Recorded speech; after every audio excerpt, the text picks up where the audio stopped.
আমাদেরকে কিন্তু একটা প্রশ্ন করা হবে, অমা দিনুকা, তোমাদের জীবন ব্যবস্থা কি? এ কথা বলবে না যে তোমাদের ধর্ম কি, এটা বলবে না। ইসলাম, হ্যাঁ, একটু মনোযোগ দিয়ে শুনবেন। কবরে তিনটা প্রশ্নই হবে রাজনৈতিক প্রশ্ন। আর বাংলাদেশের কিছু মুসলমান ঢপা, আসলে তারা মুসলমান না, মুসলমানের সাইজ নিয়ে বলে ইসলামের সাথে কোনো রাজনীতির সম্পর্ক নাই। প্রথম প্রশ্নই হচ্ছে মান রব্বুকা, তোমার রব কে? আপনারা বলেন তো, রব কি কোনো এলাকা নিয়ে না সব এলাকায়? আলহামদুলিল্লাহি রাব্বিল আলামিন, যাকে আমরা রব হিসাবে বিশ্বাস করি, তিনি সামান্য জায়গা না, গোটা বিশ্ব জগতের একমাত্র রব হচ্ছেন আমাদের আল্লাহ। জোরে বলেন সুবহানাল্লাহ। 2 নম্বর প্রশ্ন হবে অমা দিনুকা। আল্লাহ বলতেছেন ওমাইয়াবতাগি গায়রাল ইসলাম দীনান ফালাই ইউকবালা মিনহু, ইসলাম ছাড়া অন্য কোনো জীবন ব্যবস্থা কেউ যদি গ্রহণ করে, আল্লাহ বলেছেন কখনোই কবুল করা হবে না। আল্লাহর কাছে একমাত্র জীবন ব্যবস্থার নাম কি? কয় না, ধর্মের নাম, ধর্মের জীবন ব্যবস্থার নামই হলো ইসলাম। আল্লাহ দয়া করে রহম করে সে ইসলামের ভিতর আমাদের মুসলমান হিসেবে কবুল করেছেন। খুশি না বেজার? তাহলে জবান খুলে বলেন আলহামদুলিল্লাহ।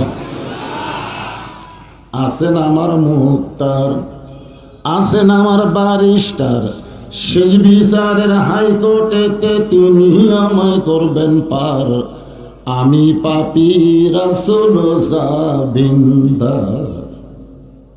বুঝতে পারেননি? আল্লাহ যখন হাকিম হয়ে আমাদেরকে আসামি বানায় বিচার শুরু করবেন, ওই সময় আমাদের নবী উকিল হয়ে, ব্যারিস্টার হয়ে আমাদেরকে সুপারিশ করে জান্নাতে পৌঁছায় দিবে। এমন একজন মানুষ শুধু আমাদের নবী না, এমন একজন মহামানব শুধু আমাদের নবী না। আল্লাহুম্মা সাল্লি আলা সাইয়্যিদিনা। সাইয়্যিদিনা মানে কি? সর্দার না কয়ে নেতা কলে কি হয়?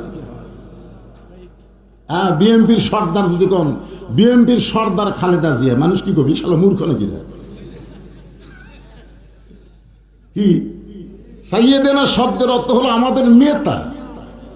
তো নেতা বলতে আপনাকে অন্তরে বাধা দিচ্ছে? ইমাম বলবেন কিন্তু নেতা বলবেন না। আজকে মসজিদের নেতা এ কথা কেউ বলে না, মসজিদের ইমাম। তাহলে নেতাকে বলে সমাজের চেয়ারম্যান। সমাজের চেয়ারম্যান হলো নেতা, আর মসজিদের হলো ইমাম। হুজুরদেরকে যতদিন ইমাম বলবেন আর শয়তানদেরকে নেতা মানবেন, ততদিন মুসলমানের দাবি করতে পারেন, কিন্তু মুসলমান হয়ে মরবার পারবেন না। বলে কোন কথা ঠিক কি না?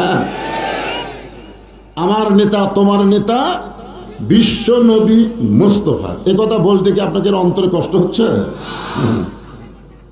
এই কি মনে করছেন?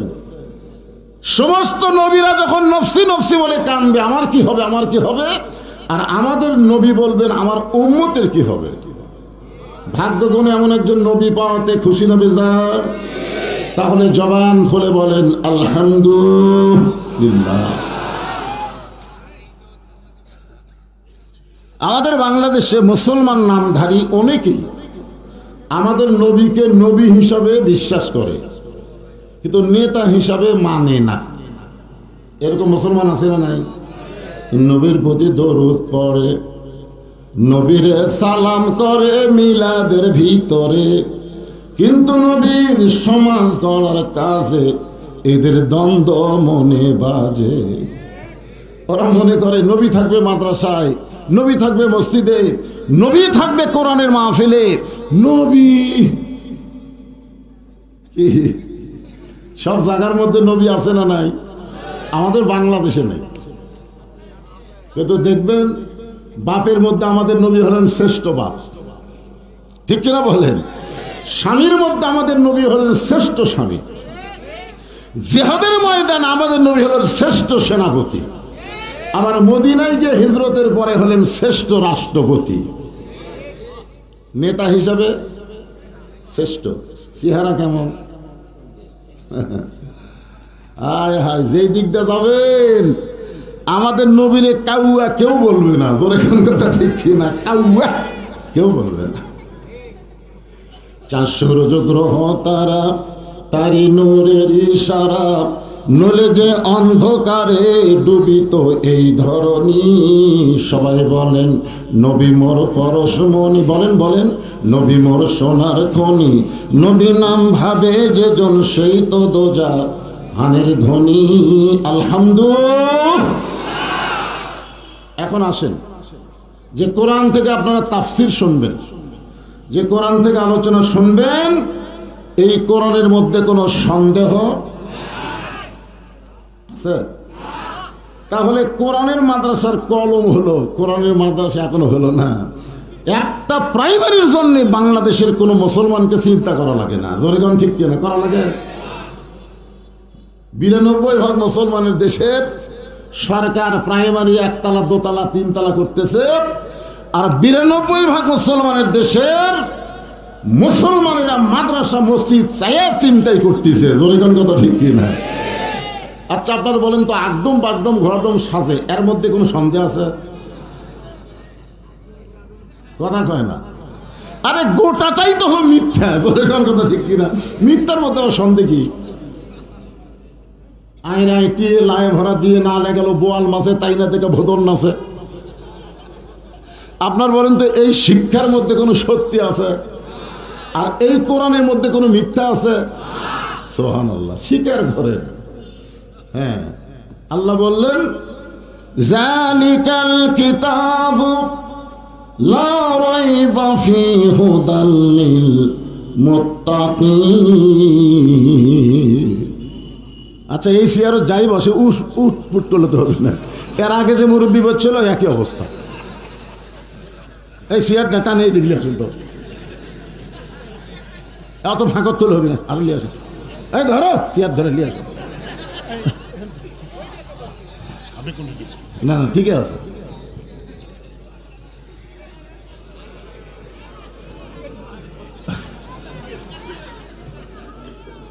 হয়েছই না, আপনারা যেখানে বসে আছেন খালি আপনারা নাই, এখানে অসংখ্য রহমতের ফেরেশতা আল্লাহ পাঠায় দিছে। তোর কোন কথা ঠিক না? কি কারণে? না না, আপনাকে দেখার জন্য।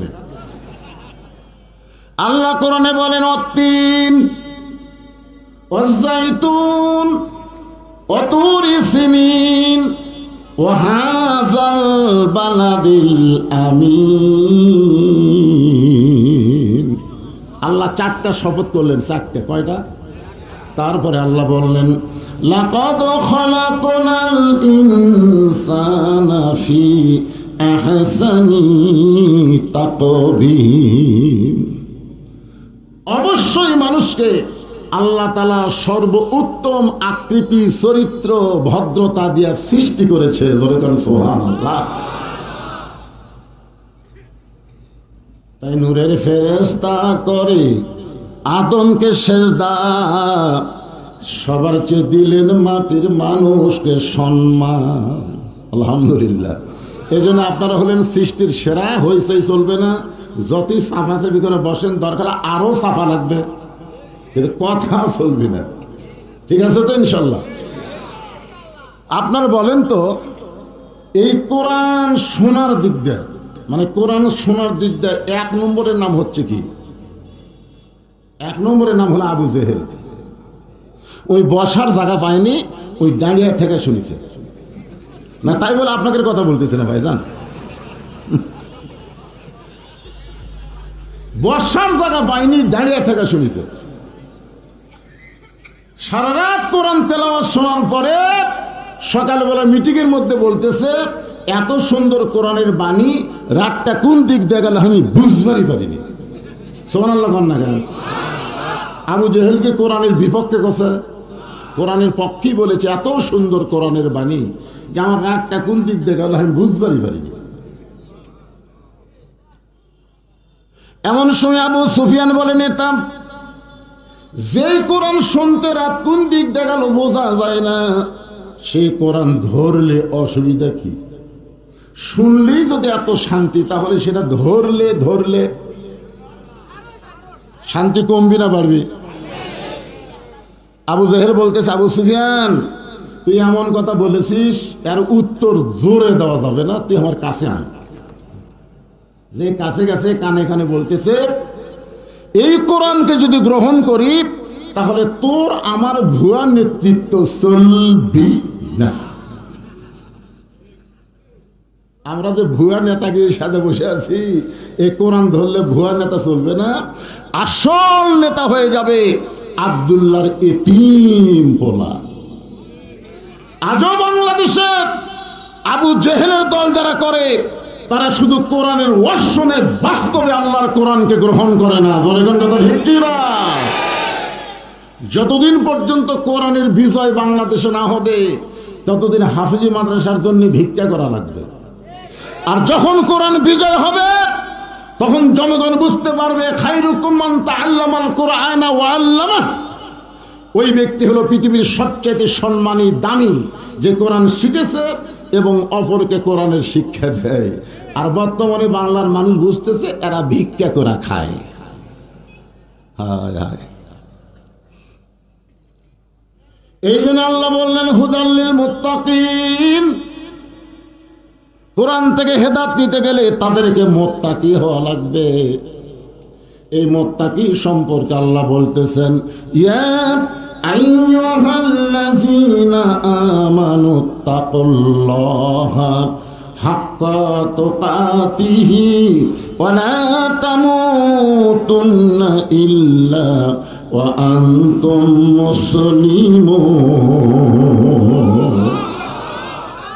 আসেন, এই আয়াতটাকে সামনে নিয়ে কথা বলবো, একটু মনোযোগ দিয়ে শুনবেন। শোনার দরকার আছে না নাই? আল্লাহ বলেছেন সামিনা ও তাআনা, আগে শোনা লাগবে। তো শোনার সময় যদি আপনি বুঝবার না পারেন, তাহলে সেটা গ্রহণ করবেন কি করে? এই জন্য খেয়াল করেন, আল্লাহ কিন্তু এখানে ইয়া আইয়ুহাল মুশরিকুন বলে নাই, ইয়া আইয়ুহাল মুনাফিকুন বলে নাই, ইয়া আইয়ুহান নাস বলে নাই।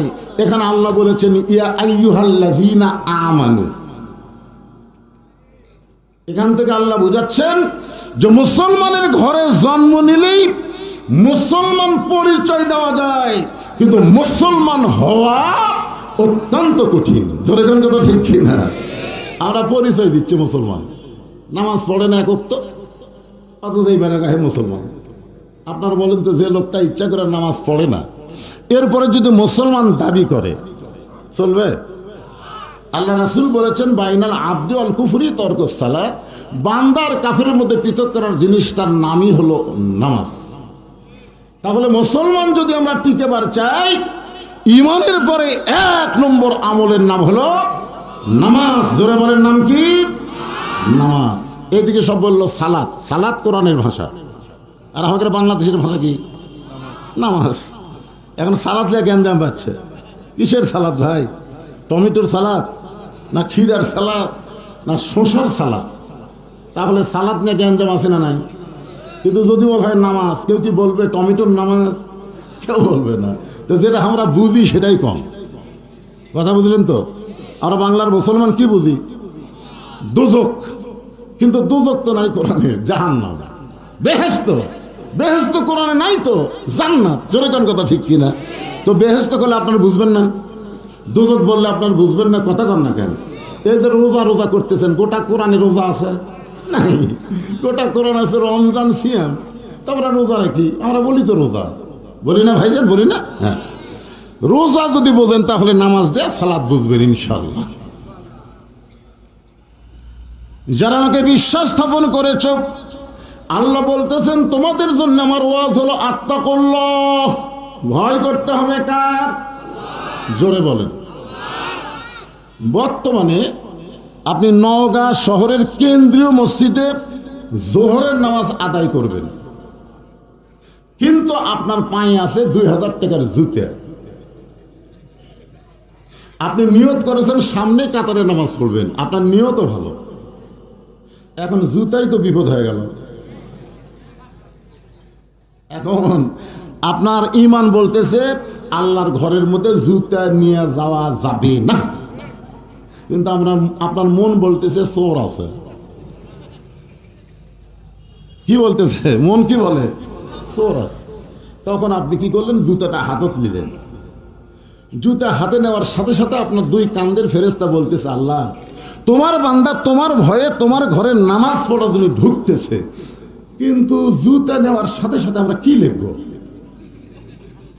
মানে এতক্ষণ পর্যন্ত আমরা জানি মুয়াজ্জিন আজান দিছে, তোমার বান্দা পাগলা হয়ে তোমার ভয়ে তোমার ঘরে ঢুকতেছে। আমরা খালি লিখতে চাচ্ছি ডান কান্দে যে পরহেজগার, মুত্তাকি, মুসল্লি, কিন্তু যেই জুতা লিছে তখন আমরা কি লিখব?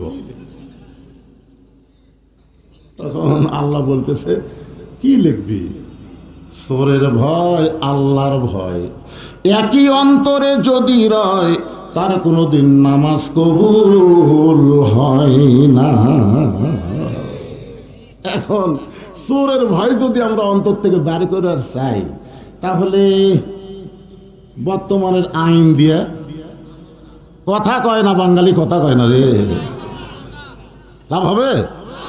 তাহলে সমাজ পরিবর্তন করা লাগবে, রাষ্ট্র পরিবর্তন করা লাগবে, সংবিধান পরিবর্তন করা লাগবে। আল্লাহর কোরআনকে সংবিধান কবুল করে আল্লাহর কোরআনের রাষ্ট্র গঠন করা লাগবে। আপনি চেষ্টা করেন, আপনি চেষ্টা করেন। আল্লাহ রাসূল বলেছেন, মান সাআলাল্লাহু তাআলা আশ-শাহাদাতা বিসিদকিন বাল্লাগাহুল্লাহু মানাজিলা শুহাদা ওয়াই মাতা আলা ফিরাশিহি, রাওয়াহুল বুখারী কিতাবুল মাগাজি। আল্লাহ রাসূল বলেছেন, বাংলার জমিনে, পৃথিবীর জমিনে আল্লাহর কোরআনকে বিজয় করার নিয়তে যারা আন্দোলন করে শাহাদতের নিয়ত করবে, ওই মাতা আলা ফিরাশিহি, সে যদি নিজের বিছনায়ও মৃত্যুবরণ করে, বাল্লাগাহুল্লাহু মানাজিলা শুহাদা, হাসরের ময়দানে আল্লাহ তাকে শহীদদের কাতারে দাঁড় করাইয়া দিবে। এই সিজার করে রেখে রে কি? এখনকার ছোট ছোট বাচ্চারা সব সমান নাই তো, ডাক্তার সে আমার কাছে বসে আছে। আজকের প্রধান অতিথি অল্প সময়ের মধ্যেই অত্যন্ত গুরুত্বপূর্ণ কিছু কথা বলেছেন। তার মধ্যে একটা কথা হলো, আমাদের পরিচয় কি? আপনারা কেউ একজন বলেছিলেন মানুষ।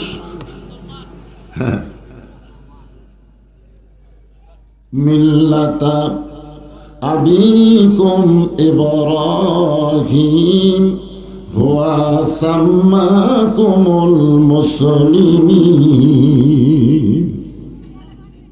আমাদের জাতির পিতা হলেন হযরত ইব্রাহিম, যিনি আমাদের নাম রেখেছে মুসলমান। তাহলে আমাদের পরিচয় কি? যারা বলবেন না তাদের মধ্যে মনে হয় ভেজাল আছে। কারণ মুসলমান তো দুই রকম, একটা হলো আসল, একটা হলো ভেজাল।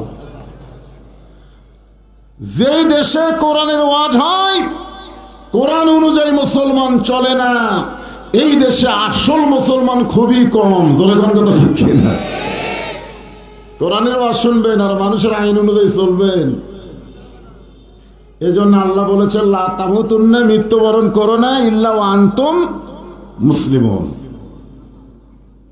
তো ভাইজান, প্রধান অতিথি সাহেব যে কথা বললেন তার মধ্যে একটা গুরুত্বপূর্ণ পয়েন্ট হলো, আল্লাহ ইচ্ছা করলে আমাদেরকে হিন্দুদের ঘরে, বৌদ্ধদের ঘরে, খ্রিস্টানদের ঘরে, ইহুদিদের ঘরে পাঠাবার পারতেন, ঠিক কিনা বলেন?